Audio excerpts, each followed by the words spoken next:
On today's show, we have comedian, actress, and model Yvonne Yvee Orji. Don't go away.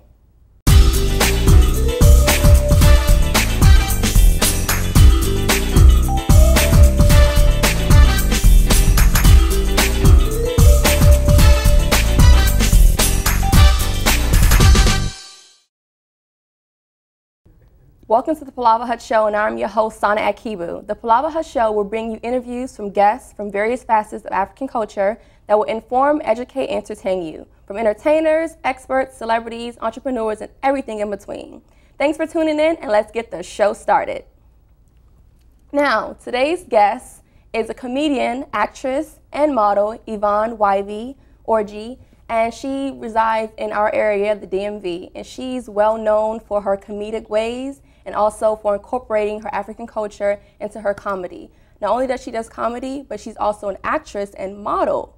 So we'll go ahead and welcome Miss Yvonne Orji to the stage. Hello, how are you? Hello, hello. Thank you so much for having me. Thank you for coming. So what would you like to be called today, Yvonne or Yvee? You call me Yvonne. Okay, Yvonne. That's the name my mama still gave me, so call me Yvonne. Okay, great, great, great.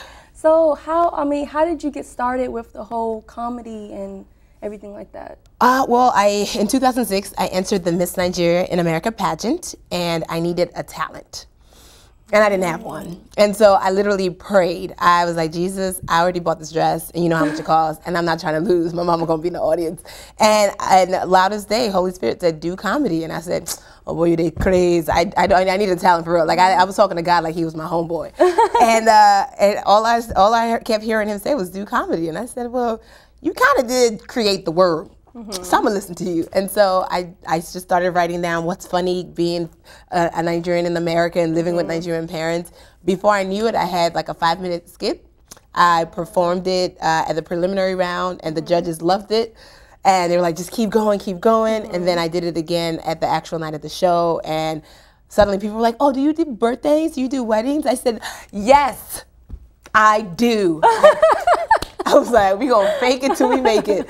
And for 5 years, almost 5 years this August later, here we are. So it's been a good ride. God, you do be knowing some stuff. I should listen to you more often. Well, that's really, really great to hear. And so I see that you entered the Nigerian American pageant. So tell me about your background. I am originally from Nigeria. Okay. Same. I am Igbo. My parents, we live in Port Harcourt, but I'm from Anambra State. I'm from Ihiala. My mom is from Emi, which is in Imo State. I was born in Port Harcourt, and we moved to America in '89. So I was very young. I was about 5, almost 6 years old, and moved to Maryland, Calverton, Laurel. And so we've been here. Now I now live in New York, actually. Oh, so wow. I recently transitioned to Harlem. Harlem, what's up? What's going on? No, you guys don't get this in Harlem. Sorry. It would have been nice. One day. Yes, yes. I prophesied that in your life. Amen. Sorry, I'm just swallowing out. Okay, so what made you want to incorporate your African heritage into your comedy? Have you been around Africans? We're hilarious. There's never a dull moment with Africans. No, I mean, seriously, from my mom, I believe that Africans use everything to tell stories. And that, you know, a comedy is really you're telling a story. And I mean, I don't know about the rest of y'all's household, but my household was hilarious, from, you know, parents who call medicine by their active ingredient. It's like, get me the talcum. It's like, what? Get me the talcum. I'm like, I don't know what powder? You're asking, powder is what you're asking for. Give me the mentholatum. It's like, that's Vicks Vapor Rub. What is mentholatum? That's like, so, you know, just growing up in that environment and, you know, being around aunts and uncles that were hilarious. I was like, why did I not think about doing this before? And so it just, the material writes itself, literally. Okay, yes, it's an easy thing. Makes my life easy, yes. Well, I definitely saw a couple of your hilarious videos on YouTube and also on, I believe, Facebook. And what made you, I saw one of the videos, I believe it was called Njideka in America. Yes, yes. That was hilarious. What made you, like, were people outside? Was it scripted? It was totally unscripted. So what happened was a friend of mine gave me a flip cam. It gave me like a Kodak, one of these Kodak cameras, like a flip cam type of deal. Milton Alamati, a good friend of mine. And he sewed that into my life. And my roommate and I, we were just hanging out. My roommate, Chichi Nyawo, she's a Nigerian American producer. And we're actually working on a project, but I'll talk to you about that later. So she did a short video, and I taped her, and she was like played this geeky nerd, and I was like, I want to do a video too, because you put that on Facebook, and everyone was like, Chichi, you're crazy, this is hilarious. I said, I want to do a video too, and this was during the winter, and it was snowing outside. It was snowing. I said, Chichi, let's do a video as if I was like a Nigerian woman who just landed in America in the middle of the winter and is like mad because nobody told her it was snowing. And I got my suitcase. I went outside, and it was like heaps of snow. People were like stuck on the street, and I was like, don't worry. I was like, Chichi, just focus. And it was just me in shorts. I literally had on shorts. I know you were cold. And flip-flops, because I was like, she would have flip-flops coming to America. And I had like 6 bags with me, because we don't know how to pack light as Africans. And then I would just chuck it in the clothes. And it was a mess, but you guys will see it. It was an absolute, but it was fun to create. So it was unscripted, and we just knew when to cut it. It just happened very fast. One take. It took us one take. It was absolutely hilarious. It was absolutely, like, I replayed it so many times. I was just like, this is too funny. Thank you. And I watched a couple more of your videos. I saw your stand-ups, and I was just like, this girl is really, really good. Thank you. I mean, it's literally been a blessing. Last summer, I taped a segment for the Africa channel, Africa Laughs. And so I think you guys have some clips of that too. That was an amazing, amazing experience. Shay Brown hosted it. He's also a Nigerian comedian in America. He lives out in LA. And it was a great experience. It really was. And I love that all audiences get the jokes. Like, you know, a lot of times when people come to me, they're like, you know, that's my mom, different accent. You know, it's like, that's my father, just, you know, bigger. And so I love that it transcends borders. So, and you know, I have like white humor. There's a little white girl that lives on the inside of me. Her name is Claire. Everybody meet Claire. Hello. No, seriously. So I have all different types of humor. So I like white humor. I like urban humor. I like international humor. So I kind of mix all of that because it's all been part of my upbringing. So. So I have an appreciation for all different types of comedy. Well, was there anybody who ever got offended at, you know, you kind of joking about the African culture? Well, you know, we Nigerians are a proud people, and rightfully so. We should be. We love who we are. I mean, there are some bits that kind of rub audiences the wrong way. I have a bit about dogs that some Americans are like, what? And then some Nigerians are like, that is not true. We do not do that in our country. And I'm like, relax. I didn't say everybody does this, but some people do. And because they do, and I've seen it, I'm going to incorporate it. So, I mean, you just learn to take that with a grain of salt. You know, everyone's not going to love you. Everyone's not going to like everything you say at every time, but you just own it, you know? You just own it, and that's your stance, and and it's comedy. Relax. Why are you getting mad? Let's have fun. Exactly. And I see that you try to turn, like, stereotypical type of things into comedy, because I saw the Barack Obama one.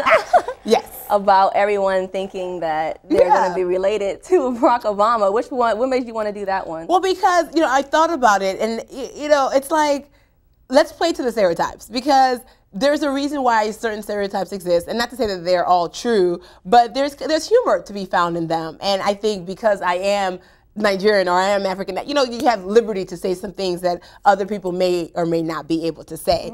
And, you know, I just even before he got elected, everybody was like, Obama is my brother. I know Obama is my best friend. And I was just like, oh my God, can you imagine if this man wins? Like the Africans that would really literally come out of the woodworks and start claiming it, because he's from Kenya. And like Nigerians are like, Obama he's from Nigeria. His roots are in Nigeria. Like, no, he's from Kenya. They're two different opposite ends of the continent, and it was just bred into that camaraderie. Like everyone loved this man and what he represented for Africa, and so it was good that everyone claimed him. But I was like, there's a joke in here somewhere.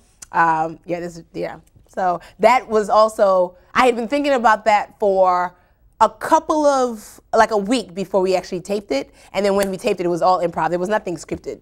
Like I just played with whatever. I usually just play with whatever's in the room, and then when I say cut, it just ends, and I'm like, I'm done. I'm over it. Because I definitely played that, and I put it on my Facebook page, and like everybody was just laughing. It was like, this is pretty good. Americans, Africans, didn't matter, because everyone got it. Because everyone was kind of like, Watch everybody try to claim this man once he becomes, even black people. That's my cousin from another mother. Yeah, that's everybody does it. That's my brother from another. No, he's not. He doesn't even know you. So, yeah. So besides from comedy, what else do you do? I act. I do act, and I act and I write. I'm actually part of a project. I actually just finished a project at the University of Richmond. It was Things Fall Apart by Chinua Achebe, by acclaimed director Chuck Mike. He was awesome to work with. So the book was adapted into a stage play, and we put it on at the University of Richmond. I played Obiarika, and Okonkwo's best friend. Yes, it was Okonkwo's best friend. And what's funny is in the book, the character is actually a male. But Chuck Mike, the director, he had females playing male parts and had guest artists also infused with student actors. So it was a really great experience. We had a phenomenal feedback. So I just literally ended that run on Sunday, the 18th of April, the 17th of April. And I'm part of a project called the First Generation Nigerian American Project, which is in Nigeria. Everybody check us out, NigerianProject.com. We have a Kickstarter campaign right now, so we're really asking for donations. It's a group of 5 girls that talk about what it's like to be first generation Nigerian American. And a lot of us can relate to that. Exactly, and again, same thing, when we produced it last September, we had an audience of Asians, folks from Afghanistan, folks from America, just everywhere, and they were like, literally, that is my aunt, just lighter, you know what I mean? And it was just, it was amazing because everybody could relate. And what's beautiful about this piece is that it's written by the actresses, and we all write the pieces, and then it's like an ensemble cast, so I can write a piece and say, okay, you know what, I want you to act with me on this, and we sing, and it's beautiful. And so we're trying to get away for this summer to do a retreat where we can workshop it. And it's a wonderful project. So if you want to find out more information about it, I recommend everyone to go to our new website. It's the NigerianProject.com. So NigerianProject.com.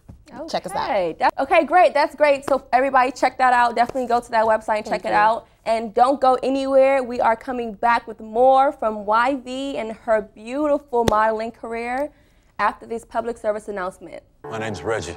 Just recently, my wife and I took in her sister's children.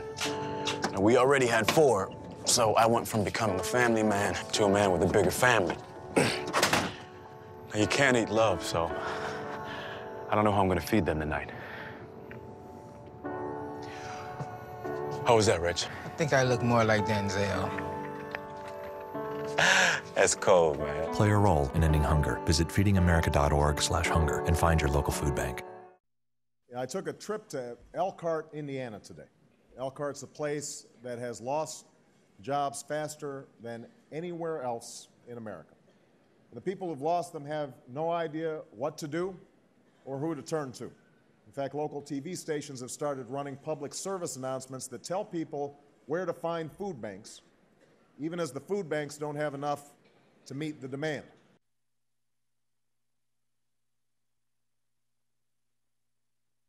No pulse, we're losing him.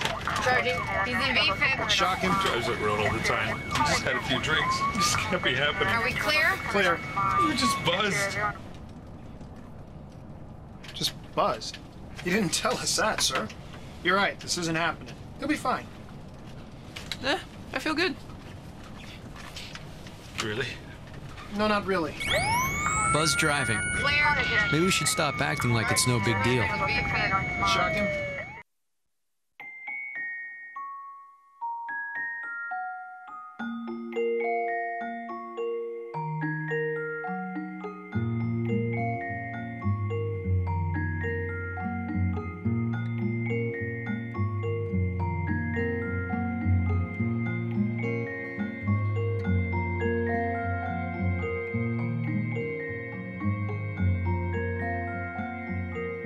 In the event of a car crash, 3 out of 4 kids are not as secure as they should be because their car seats are not used correctly.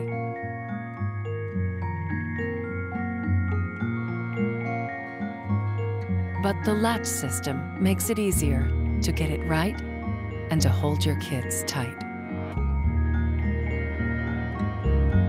Anchor, tether, latch. Learn more at safercar.gov. Welcome back to the PalavaHut Show, and I'm your host, Sana Akibu. And just in case you missed the first segment of the show, we are here with Yvee, comedic actress and model. And let's get back into this interview. Yes. So, Yvonne, aka Yvee, I see that you are also a model. Yes. So tell me more about that. Well, you know, Nigerians we're big on fashion and big on clothes, and I remember just loving it. I grew up with 3 older brothers, and so for the longest time I wore baggy clothes and I was not into fashion. And then I think I went to college and was like, I'm a real life girl and I have legs, so we should show these off. And so I started getting into fashion, started making or having my dad make clothes for me when he would go to Nigeria. And one of my first modeling gigs was doing DC Fashion Week here with Ian Williams. That sounds familiar. Yes, did that. And then a mentor of mine at the church that I attend, Spirit of Faith Christian Center here in Temple Hills, Maryland, she started her own clothing line. And it's the Worth the Wait Revolution, but actually promotes abstinence. But she does it in such an out-the-box way. I remember that. Yes, and she has shirts that say, I am worth the wait. So I actually became her runway coordinator because she had all these models who were living that lifestyle, but she wanted to go out into the community and show them that you can live this lifestyle and have your swag. And so we would do runway shows, and that was so much fun.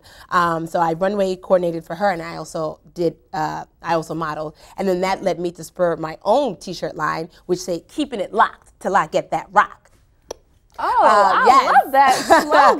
Yes, and so it's trademark. You can't take it. You can't. I paid for it. I paid for it. And so I have my T-shirts to keeping it locked till I get that rock, and they're a big hit whenever I go out to perform at everywhere, churches, youth conferences, single conferences, and so we have a new line coming out. So look out for it this spring. If you're on Facebook, look us up at keepingitlocked.com apparel.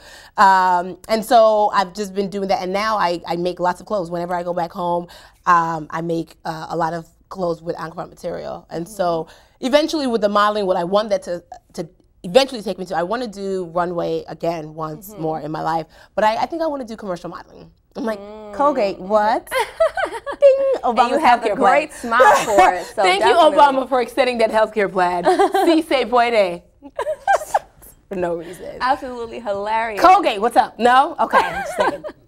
So what are some big highlights of your career so far? Well, literally when I tell you I have been blessed, there have been so many things. Doing this show, Things Fall Apart, with Chuck Mike, that was phenomenal. I actually just got officially booked for the Nigerian reunion this year. It's going to be in Orlando, Florida. It's not called the Nigerian reunion anymore. It's like Nigerian Arts and Nigerian Reunion. One in Orlando? In Orlando. Okay. So I'll be there. I'll see you there. Yeah, I'll see you there. You need to come over to my hotel room. I'm just saying.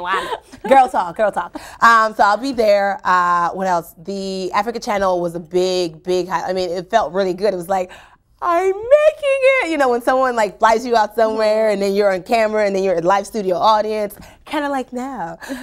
So it was really good. I've just been fortunate and blessed to have so many experiences and so many people who are behind me and who love me and who support this vision and this gift and this dream that God gave me. It's really been a blessing. So everything has been a highlight. I look at everything as a big deal, because you never know what one thing can spur off into. So for me, everything is a highlight. Every opportunity to make people laugh and just share the gift that God gave me. Definitely, and we definitely have a snippet of her performance, and we will be showing that to you guys right now. America, are you serious? They did not tell me this at the immigration. America, I'm going back. Is this car? This is Jessie's car. Jesus, I cannot live like this. God forbid. Tupiakwa. I said help you. Nobody is here. Jesus, it is cold though. I want my visa back. I'm going to Nigeria. This is ridiculous. People live like this. I cannot go. Look at, is this Betty's car? This is Betty's car. Hey God. God forbid. Hey, Jesus. I'm drooling. Oh God. This is nonsense. Help! Open the door. Open.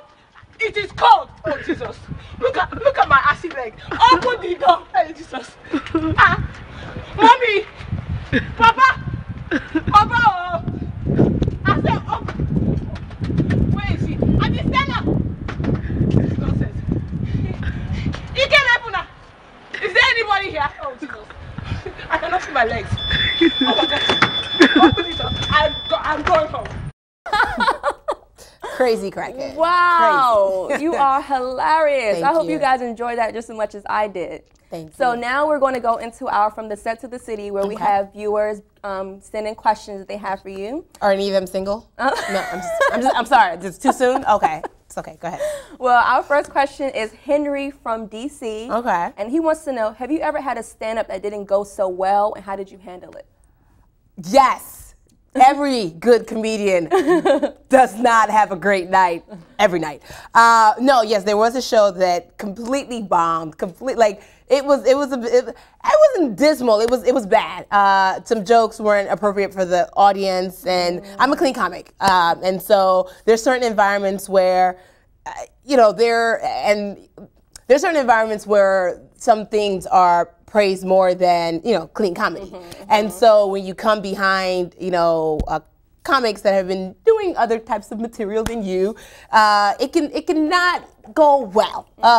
And so that was a situation that I met myself with. But I am a finisher. I got on there, I got up, I had my 5 minutes, I finished it, and I walked out with my head held high, and I was like, well, whew, praise him. At least I know that I can finish this, and it was fine. It was fine. I mean, we moved on. I mean, you have that moment where you're like, devastating, and then you bounce back because you're like, I'm still here, and that was like 3 years ago, and now look at me now. Ooh, I'm getting. No, I'm just joking. Well, our next question is from Yeka from Moco, and she wants to know, how difficult is it for a female comedian to be taken serious in the comic circuit? That's a good question.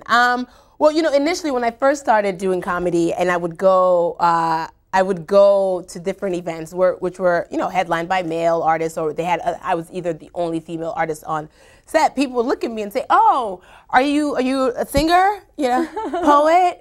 I'm like, "No, I'm doing what you do." And they're like, "Oh, you're a comedian." It's like, "What? Really? Really?" And then it's like, "Are you funny?" And I say, "I'm hilarious." That's what I say back to that, because what else am I supposed to say to that? No, I'm not funny. Yeah, no, why am I here? No, so I mean, with that, I think growing up with mostly men in my household, I channel, like, my one brother thinks he's Diddy. He runs Chocolate City. And so I channel his energy, especially when I'm in like business meetings or in areas where a lot of men are, because I'm just like, I come at you like a straight dude, like, what up? Like, what are we doing? What? No, you will not disrespect me. So. And lastly, our question is from Dom from Lanham, and he wants to know, he's always thought about being a comedian. How do you find jokes, and how can you tell if they're going to be funny? Well, if you're finding jokes, that means you're borrowing, aka stealing them from somebody. So you shouldn't really be finding jokes. But what you should be doing is getting inspired by everyday things. Like I guess I'm probably more observational, or jokes come to me. Like I can be talking to somebody, I'm like, that's hilarious. Have a pen and paper handy, because you will forget it. You can't say, oh my God, when I get home, you're forgetting it. You're like, what was that? And so you get inspired by jokes. And that's one big thing comics hate. It's like people who take their jokes. How do you know they're funny? I test jokes. And people don't know I'm testing jokes. So I can be talking to you, and I could have worked something in. Exactly. Okay. And I put it neatly in conversation. And if people laugh, I'm like, oh, check. Because you don't want to be that guy that your friends are like, did you just test a joke on me? This is ridiculous. Like, I can't even talk to you anymore. And then you go to open mics. I actually host an open mic in New York City. It's called Mama, I Made It. Because that's one day I'm going to call my mom and be like, Mama, I made it! So I also open mic in New York City called Mama, I Made It. Okay. And so if you're a new comic, if you live in New York City, it's at the Limerick House. It's right in Midtown Manhattan on 23rd Street. So if you ever come to New York City every Thursday night, hit me up. You can get some stage time. So go to the open mics. That's how you can test your material. That is wonderful. And that's all from the Set in the City. So besides all that, where can we find you? Where can our fans and our viewers reach out to you? I am on Twitter, Yvonne Orji. I'm on Facebook, comedian YV, that's comedian YVEE Orji on Facebook, or Yvonne Orji. I'm part of the First Gen Project on Facebook. I'm everywhere. Just Google me. Google me, baby.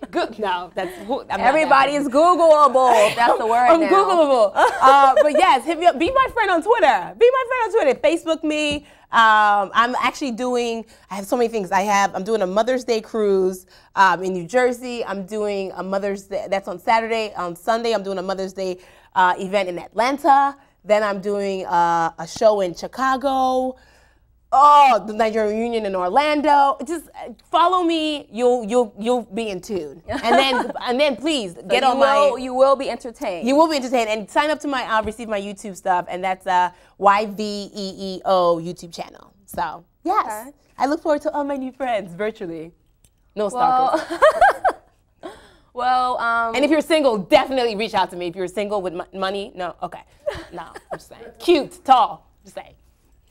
Now, my number one question that I would like to ask you, okay. I love your style. I'm so into fashion. Thank you. How did you put this together? Well, I love to mix like Ankara or Nigerian material with modern. So these are like my geek glasses. This is like my throwback glasses. And then it's like you have, the print speaks for itself. So it's already loud. So I'll pair it with, like, you know, a toned down top and, you know, some earrings to accent it. But it's a mix of urban and Western and Niger. So I love that mix. And I'll take material and make it into like a suit jacket. So did you make your skirt? No, this was actually a gift from a relative of mine who married, this is actually from Ghana. She's a Nigerian woman who married a Ghanaian man. And, well, thank you for bringing me gifts from your wedding. And so I get pieces. Whenever I go back home to Nigeria, I'm always in the market, and I'm finding stuff that I can turn into shorts or like a long jacket or a long skirt, because I love it. I love pockets too, deep pockets. I like the whole,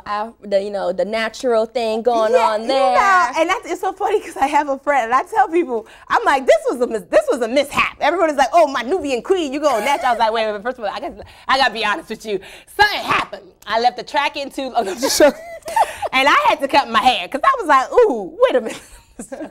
And so, well, luckily I have a face that this works for, but it wasn't planned that I was like, I'm gonna go natural because I don't want, straight hair anymore. So I just got to give that, public service announcement before it was like, oh, my queen, because relax. Because if I really was trying to be Nigerian and all Nubian, I would have a perm in my hair. Because have you been to Nigeria? Every third person has a perm in their hair. Yes, they do. So it's really only like the Americanized Afrocentric people who are doing natural hair. But I love that Nigerians are looking at the natural hair and saying, that's cute. Maybe I would do that. So. Well, we love it. We love it. We love it. We love your look. We love your style. And that's all we have time for today. Thank you very much for coming to our show, Miss Yvee. Thank you for having me. And definitely tune in for our next show. And make sure to watch us on Channel 10, the Fairfax Public Access Channel, and also online at www.PalavaHut.com. I'm your host, Sana Akibu, and we will see you next time.